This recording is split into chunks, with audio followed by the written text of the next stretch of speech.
Assalamualaikum warahmatullahi wabarakatuh. Innal hamdalillah nahmaduhu wa nasta'inu wa nastaghfiruh wa na'udzu billahi min syururi anfusina wa sayyiati a'malina. Man yahdihillahu fala mudilla lahu wa may yudlil fala hadiya lahu. Asyhadu an la ilaha illallah wahdahu la syarika lah wa asyhadu anna Muhammadan abduhu wa rasuluhu la nabiyya ba'dah. Allahumma shalli wa sallim wa barik ala sayyidina Muhammadin ibni Abdillah wa ala alihi wa sahbihi wa mawalah wa ba'd. Ikhwatal iman, a'azakumullah jami'an. Alhamdulillah, di siang hari ini kembali kita berkumpul bersilaturahim, melanjutkan kajian kita setiap bulannya mengenai tarbiyatul aulad fil Islam, pendidikan anak di dalam Islam. Dan tanggung jawab kita dalam pendidikan anak ini karena kita memikirkan generasi masa depan, bahwa Allah sendiri yang mengingatkan agar kita jangan sampai meninggalkan generasi yang lemah. Wal yasalladzina law taraku min khalfihim dzurriatan di'afan khafu alaihim falyattaqullaha wa liyaqulu qawlan sadida. Diingatkan kita oleh Allah, hendaklah kita perlu khawatir dan takut sekiranya meninggalkan di belakang kita anak-anak yang lemah. Sehingga pentingnya kaderisasi dimulai dari keluarga. Seorang ayah tidak cukup beriman sendiri, dia wajib juga bagaimana menjadikan anaknya dianggap beriman. Anaknya beriman, begitu juga cucunya, sehingga iman ini terus sambung menyambung hingga keturunan yang kesekian. Karena itu, supaya kita menjadi orang tua yang amanah, salah satunya bagaimana kita menjaga fitrah Allah Subhanahu wa Ta'ala, fitrah Allah yang telah diberikan kepada anak-anak kita. Sudah kita bahas beberapa bulan yang lalu tentang bagaimana yang disebut dengan fitrah, bahwa fitrah ini adalah bisa dibilang program yang Allah berikan kepada setiap bayi, setiap anak, bahwa mereka punya program dari Allah Subhanahu wa Ta'ala. Tugas orang tua adalah hanya menginstal, mengaktifkan program ini agar jangan sampai justru rusak. Dan itulah fungsi dari pengasuhan, menjaga fitrah dan mengembangkan agar fitrah ini senantiasa ada selama anak ini masih hidup. Melanjutkan kajian sebelumnya, bahwa apa saja fitrah seorang anak. Kalau yang pertama, fitrahnya adalah dia bertauhid. Setiap manusia bertauhid, setiap anak bertauhid dahulunya. Yang kedua, setiap anak pada dasarnya adalah taat, yaitu dikarenakan bahwa setiap anak memiliki yang namanya tanggung jawab sebagai hamba Allah, maka Allah juga yang memberikan bakat ketaatan. Dan ketika mereka mulai membangkang, ketahuilah karena salahnya urutan dalam mengasuh anak, di mana sejak awal akalnya dijadikan panglima. Awal pembangkangan bermula dari akal yang jadi panglima.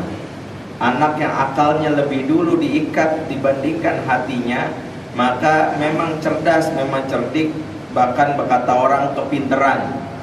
Tapi dia sulit untuk taat karena kalau tidak sesuai dengan akalnya.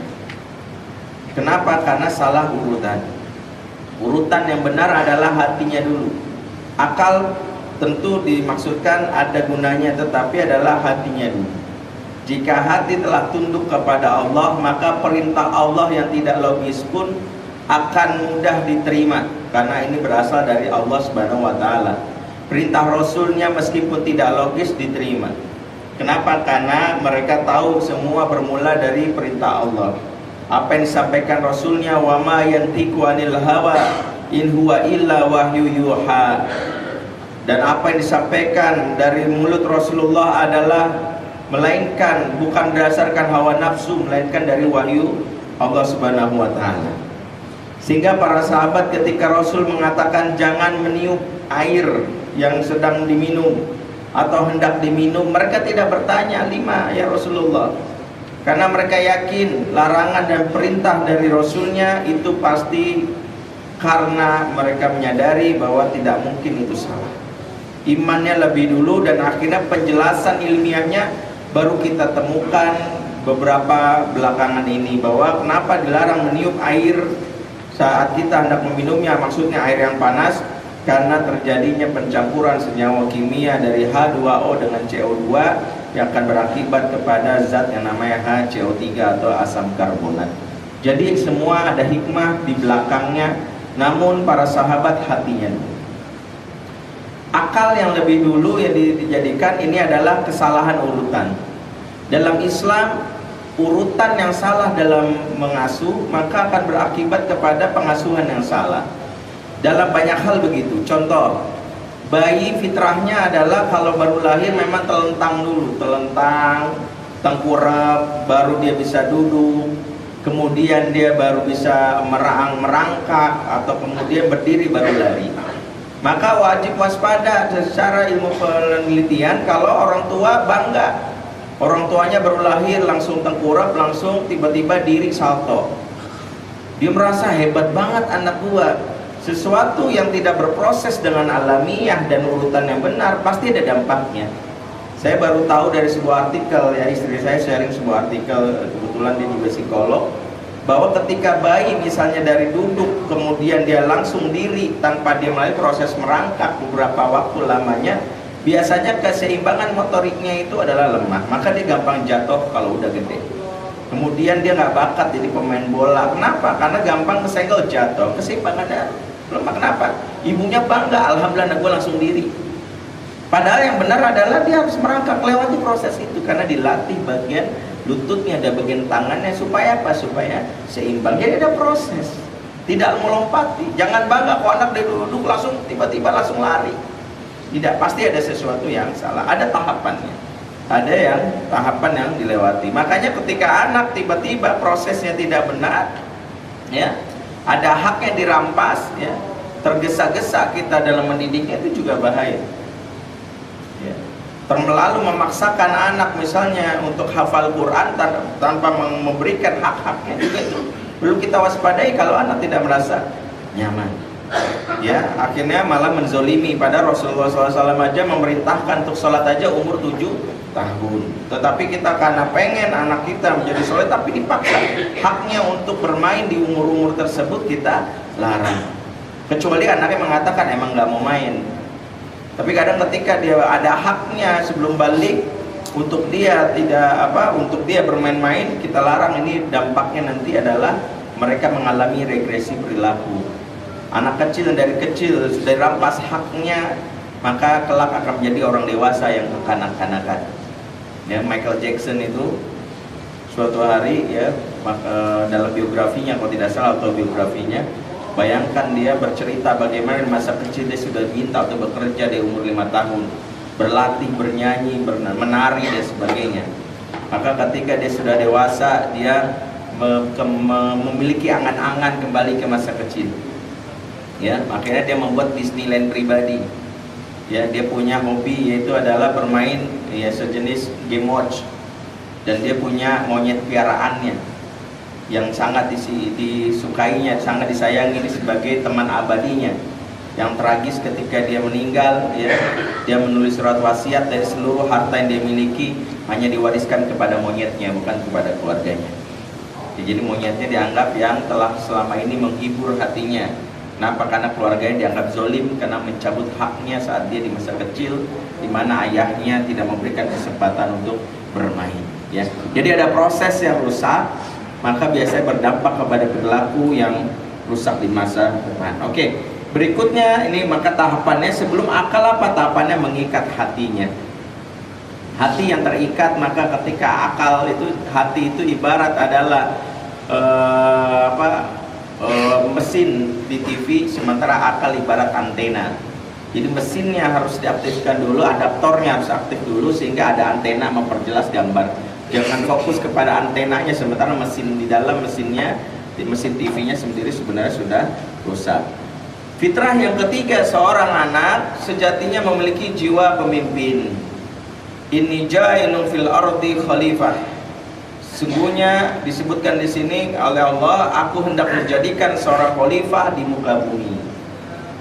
Di ayat ini secara tegas Allah menjadikan Adam dan keturunannya sebagai khalifah, sebagai pemimpin.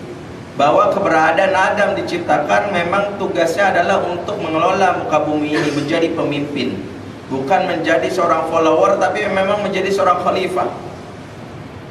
Dan bumi ini hanya diberikan kepada Adam alaihissalam dan keturunannya, bukan kepada malaikat. Kenapa? Malaikat itu taatnya luar biasa.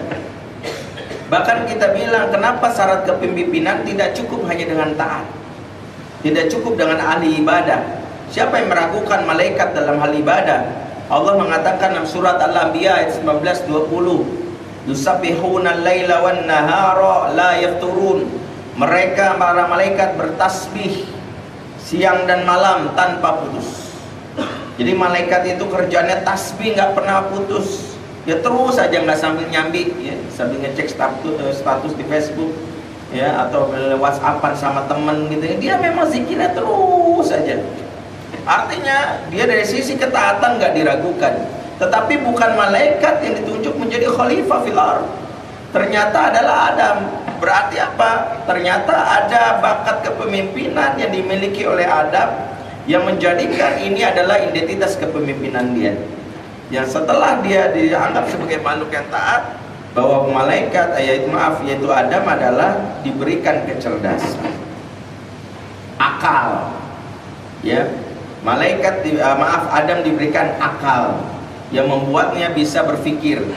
Bahkan disebutkan Ibnu Qayyim, kecerdasan yang Adam itu bisa dibilang kecerdasan yang paling agung, kecerdasan yang paling tinggi. Jadi kalau ditanya manusia paling cerdas di dunia itu bukan Einstein, bukan siapa-siapa, yaitu Adam.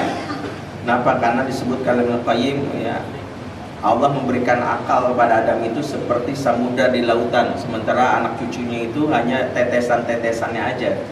Jadi manusia paling cerdas ini itu kalau dibandingkan sama Adam nggak sebanding, karena mereka hanya tetesan-tetesan dari akal. Sementara Allah memberikan kepada Adam itu kecerdasan yang luar biasa. Ya. Dengan akal inilah akhirnya berpikir untuk mengelola muka bumi. Disinilah kita tahu bahwa akal itu diaktifkan kepada setiap manusia untuk bisa berpikir. Dengan berpikirlah dia menjadi seorang yang menjadi leader.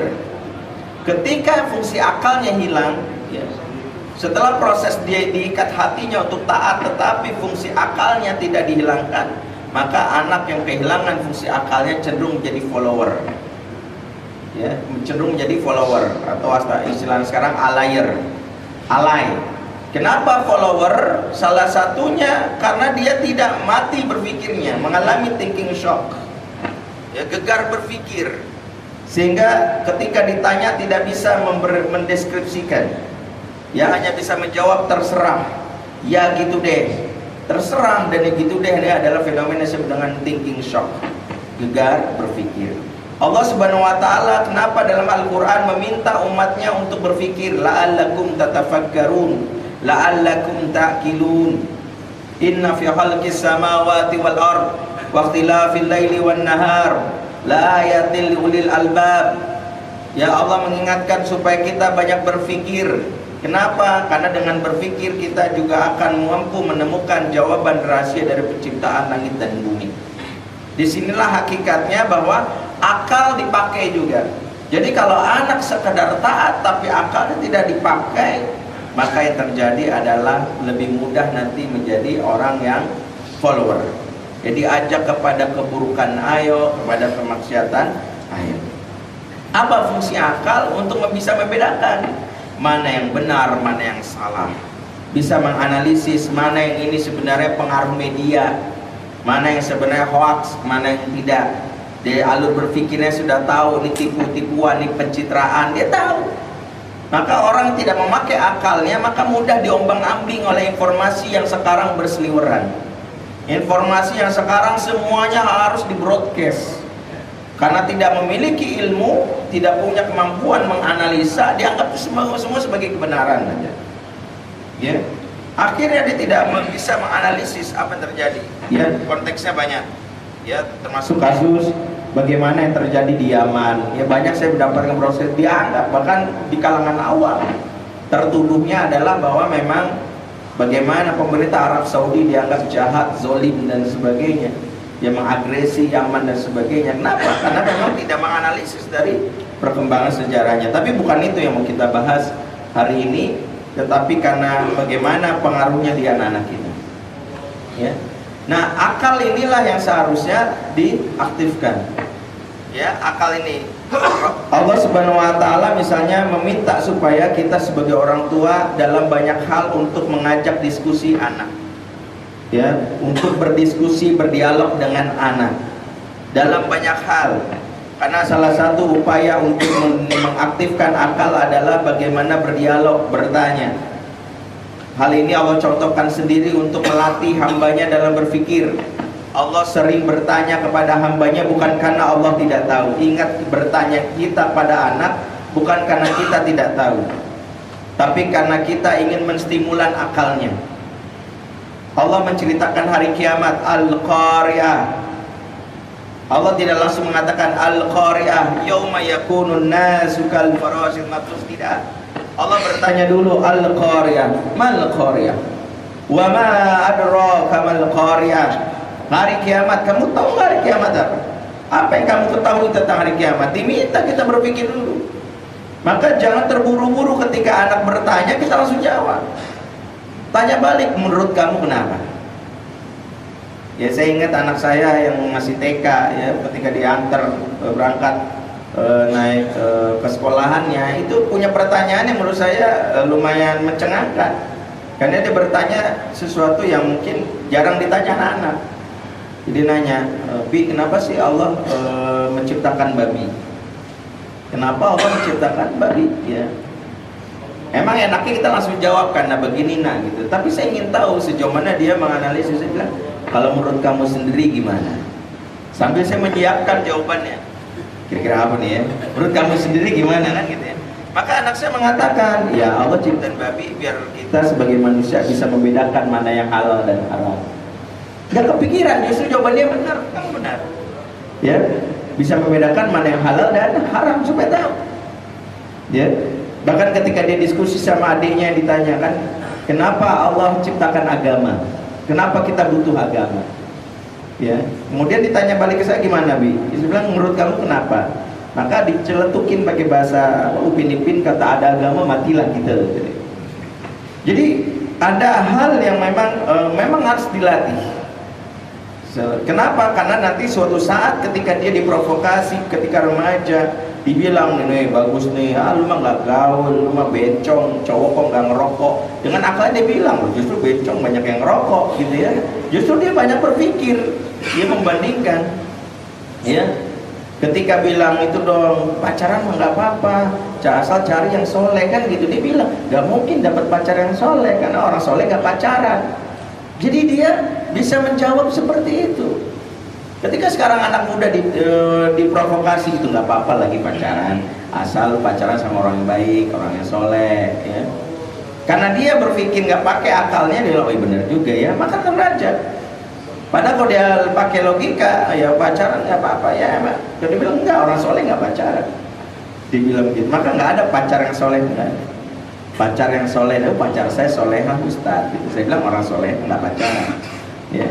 Nah ini ya, dijadikan akal. Berikutnya, anak kita sejatinya adalah berpotensi dan cerdas. Laqad khalaqnal insana fi ahsani taqwim. Sungguh kami telah menciptakan manusia dalam takwim yang sebaik-baiknya. Ya, sebaik-baiknya takwim.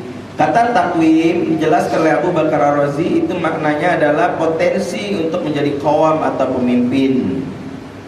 Artinya bahwa sebagaimana yang ketiga, bahwa anak bekalnya adalah sebagai leader. Yang keempat ini jelaskan bahwa dia punya potensi yang disebutkan di dalamnya adalah kecerdasan, pola pikir dan strategi.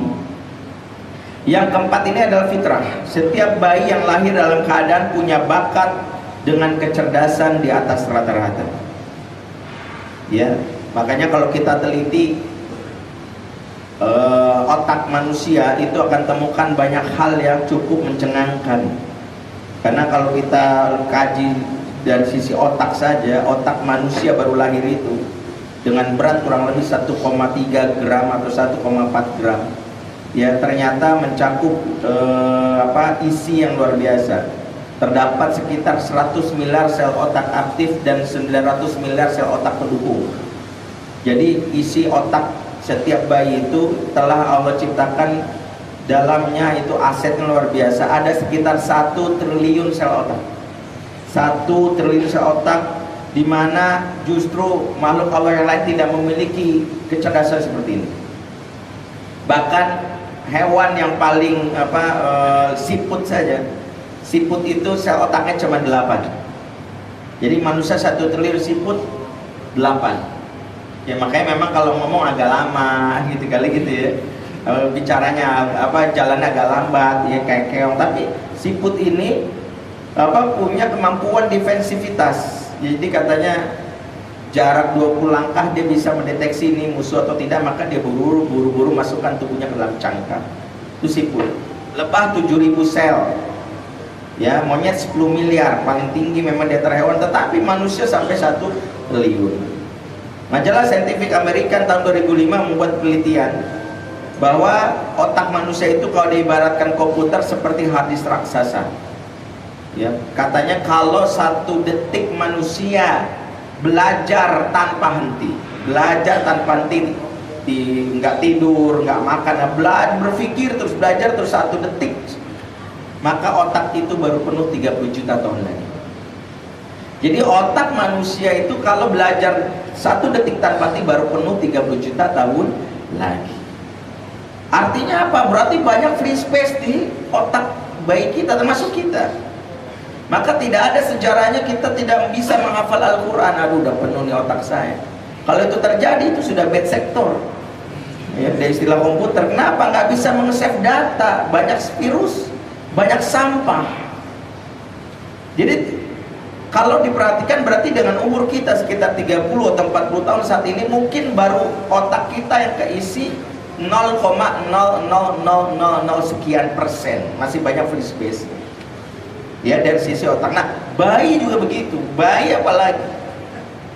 Artinya dia sudah punya bakat menjadi seorang yang cerdas. Ya. Tetapi kenapa tiba-tiba ada yang disebut dengan bodoh, ya, blow on kok kata orang. Salah satunya karena tanpa sadar dirusak oleh orang tuanya. Kerusakan otak bayi ditandai dengan kehamilan yang mencemaskan bagi si ibu, di mana ibu banyak stres. Ingat, ibu yang hamil dalam keadaan stres melahirkan bayi dengan kualitas otak yang tidak sempurna. Bayi yang dalam kandungannya ibunya banyak cemas, depresi, maka tanpa sadar merusak sel otak dari si bayi. Maka wajiblah seorang mukmin, ya, seorang ayah khususnya, menggembirakan istrinya yang lagi hamil. Kenapa? Karena potensi kecerdasan itu dijaga saat kehamilan. Ketika Allah meniupkan ruh, ketika diciptakan yang namanya makhluk, mulai dari strukturnya, dari tulang, daging, bahkan akhirnya menjadi struktur tubuh, pada dasarnya tugas kita adalah menjaga supaya bayi dalam kandungan itu merasakan kenyamanan. Kenyamanan itulah kenapa disebut namanya rahim. Rahim itu adalah ada makna sayang. Sayang itu dalamnya memberikan rasa nyaman. Sehingga kalau ibu cemas, stres, maka dampaknya adalah si bayi lahir dalam keadaan otak yang tidak sempurna. Ya, jadi salah satu cara menjaga fitrah kecerdasan itu adalah menggembirakan ibu hamil. Ya, karena memang ibu hamil wajib gembira. Allah menyebutkan dalam Al-Quran bagaimana kehamilan itu disebut dengan kalimat busyra. Inna nubasyiruka bi gulamin ismuhu Yahya. Sesungguhnya kami memberikan kabar gembira kepadamu wahai Zakaria, seorang anak yang diberi nama Yahya. Jadi Allah berikan kalimat nubasyiruka, kabar gembira. Apa maknanya? Maknanya kita diminta untuk menggembirakan setiap proses kehamilan, khususnya kepada istri sendiri. Jadi ini penting.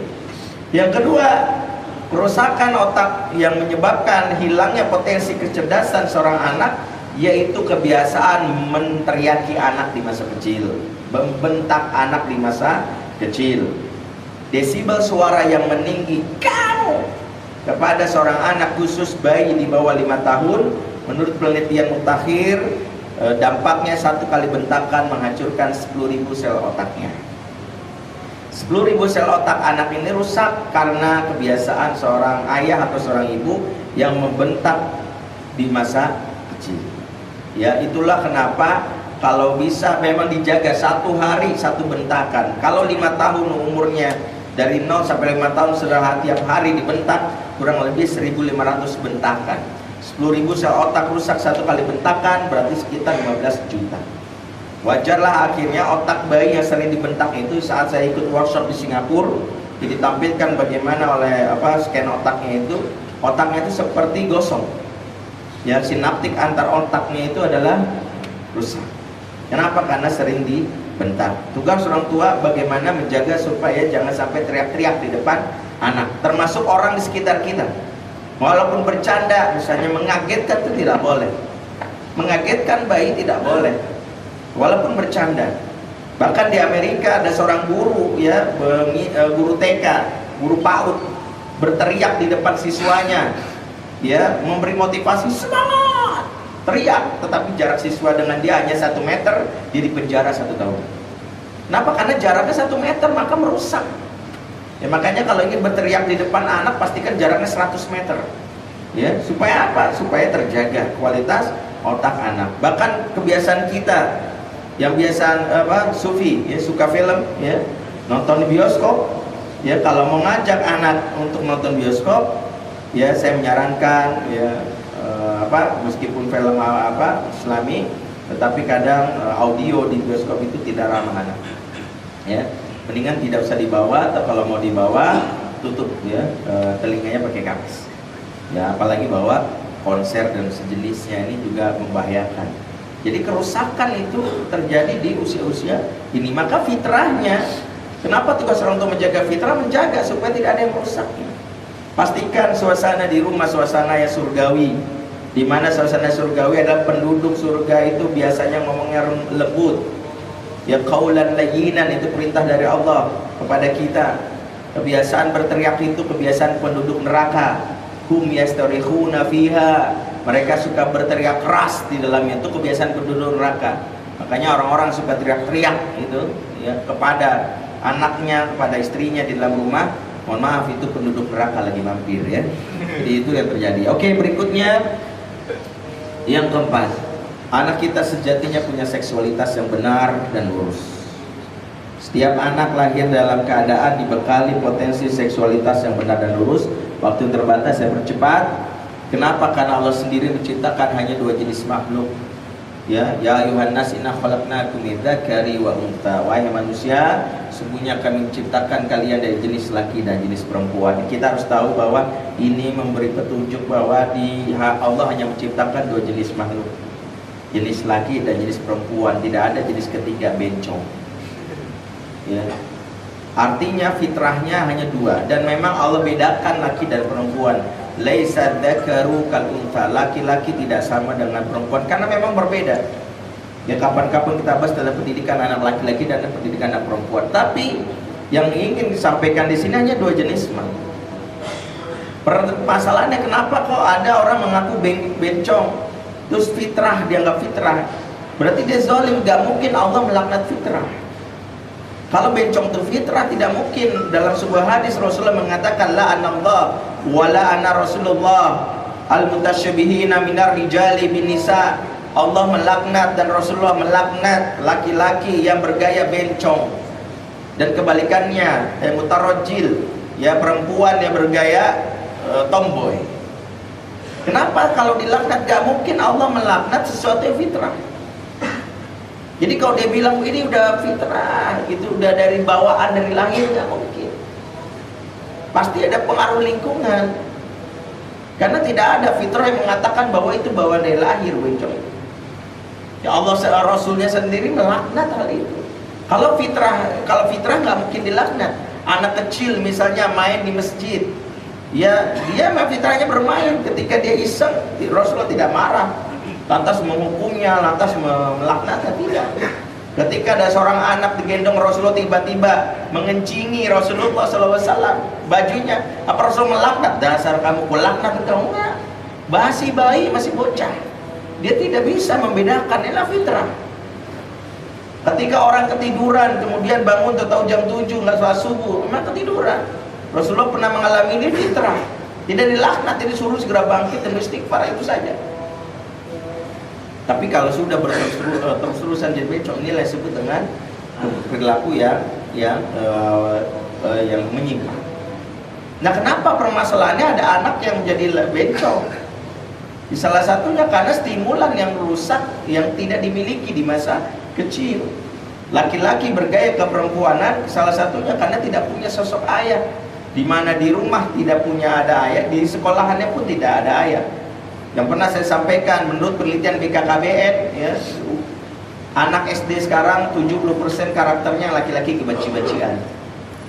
Ya, ini penelitian. Kenapa bisa begitu? Karena di rumah ayahnya tidak terlibat memberikan stimulan laki-laki, di sekolahannya gurunya kebanyakan perempuan, di TK perempuan, ya, PAUD perempuan, guru SD perempuan.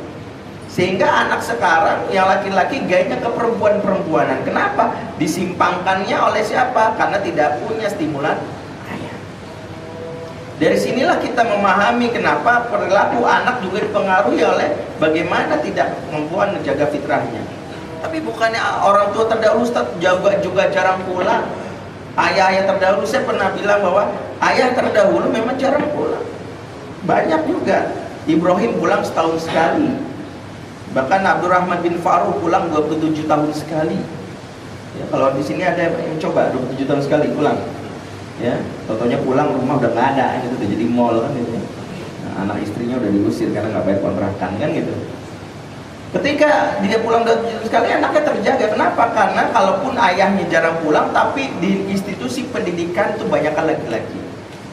Ya, guru PAUD di sana kutab banyak laki-laki. Kita lihat bagaimana Imam Syafi'i guru pertama, Imam Waqi, ya laki-laki. Kemudian melanjutkan di umur 10 tahun Imam Malik laki-laki. Ya, Syekh Umar bin Abdul Aziz, bapaknya gubernur, pulang setahun sekali, dia gubernur di Mesir. Anaknya dididik oleh seorang laki-laki di usia dini. Siapa? Syekh Sholih bin Kaisar. Muhammad Al-Fatih yang kisahnya sangat populer yang kita tahu sama. Waktu kecil dididiknya oleh laki-laki, yaitu Syekh Ahmad Qurani. Maka anak sekarang kenapa ada yang kebenci-bencian? Salah satunya nggak punya stimulan laki-laki dari mulai dia kecil, sehingga dia mengcopy paste, digaya fase meniru. Disebutkan oleh Dr. Khalid Ahmad Asyantut, ya, umur 7 sampai 10 tahun itu fase meniru, justru tidak dapatkan tiruan yang benar. Dia harus meniru jadi laki-laki, tetapi lelaki yang dia tiru, yang dia dapetin adalah lebih banyak perempuan. Maka dia makan, menangis, tertawa seperti perempuan, berjalan seperti perempuan, menyelesaikan masalah seperti perempuan. Apa yang salah? Apa yang merusak? Berarti karena orang tuanya lah yang tidak mendidiknya, karena tidak peduli terhadap urusannya. Karena itu penyimpangan seksualitas itu juga salah satunya karena fitrah yang terkoyak, fitrah yang rusak. Itu saja saya pikir, karena waktu yang terbatas, maka fitrah yang disebutkan di sini yang banyak sekali itu salah satunya adalah mari kita kenali dan kita jaga. Anak kita sejatinya punya bakat jadi pemimpin, maka kalau tiba-tiba dia menjadi seorang follower, ya, kok apa aja terserah, mungkin gaya pengasuhan kita yang salah, dia terlalu otoriter, tidak banyak berdialog, atau kalau disebutkan di sini kok gayanya kemayu pada laki-laki, perempuan tomboy, itu salah satunya karena terlibatan orang tua yang dirasa kurang. Allah alam bisawab, mudah-mudahan bermanfaat. Bila taufik wal hidayah. Wassalamualaikum warahmatullahi wabarakatuh. Baik, insyaallah bisa jadi. Baik, kita batasi dulu pertanyaan. Jika ada pertanyaan dari jemaah, persilakan. Ada.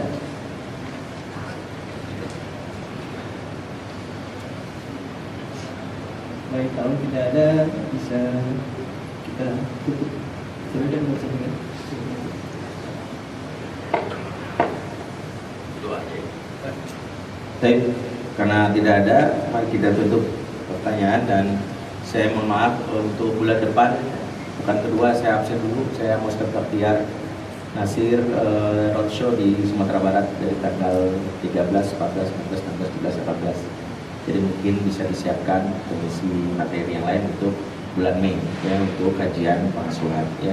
Saya dan Ayah Irwan, jadi Irwan udah jaminin tadi karena saya Irwan dan Ustaz Bakhtiar Nasir Sumatera Barat ya, 13, 14, 15, 16, 17, 14. Mungkin bagi di sini hadirin yang mau pulang kampung Basamo, bagi orang Padang atau yang ingin melihat keindahan Sumatera Barat, kita akan berkunjung di 5 provinsi, 5 kabupaten.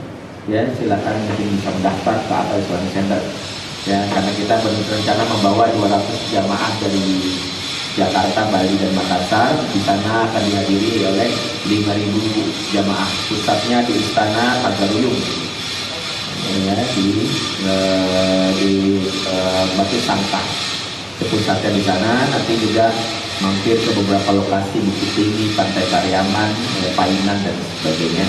Mari kita tutup dengan doa. Bismillahirrahmanirrahim. Alhamdulillahirabbil alamin. Hamdalillah wa mulkatin majidah.